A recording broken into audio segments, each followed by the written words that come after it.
tôi thấy mà chừng chắcไปตามประตูหนักหนึ่งลุยนะซูมตัวมาจริงจ้ะ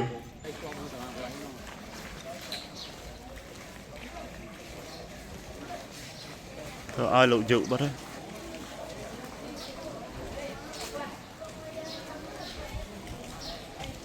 ai lộ dụ bắt ở đó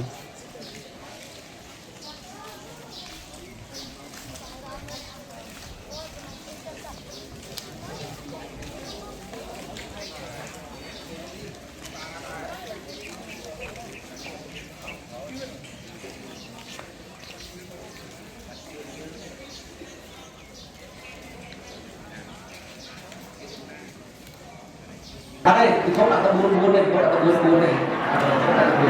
tao là đâu cùng cái khác nữa, chúng ta phải làm ăn, tao buôn mà cũng chắc, đâu rất là buôn đang cái đấy, quay ra nè, đi ban nè,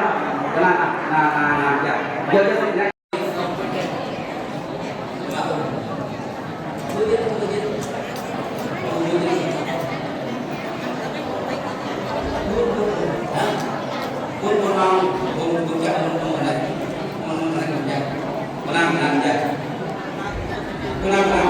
miền miền Nam kinh tế là miền Nam kinh tế chẳng lại miền Nam kinh tế nha miền Nam kinh tế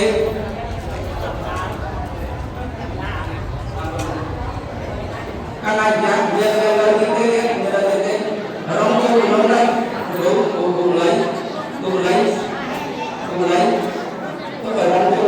không có ai làm cả miền Nam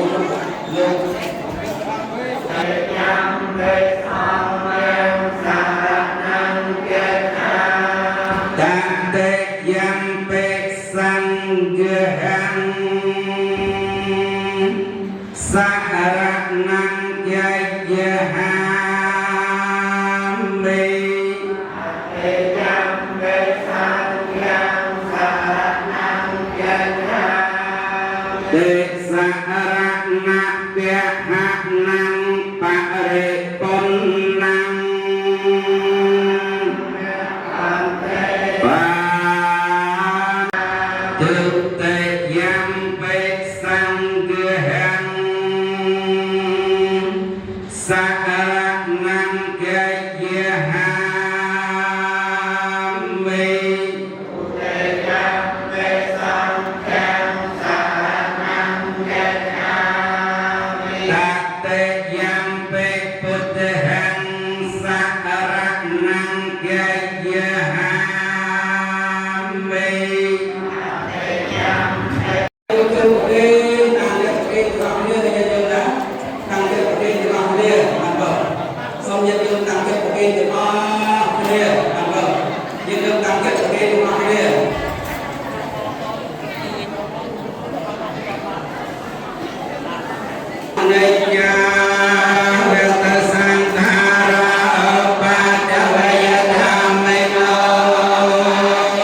Hare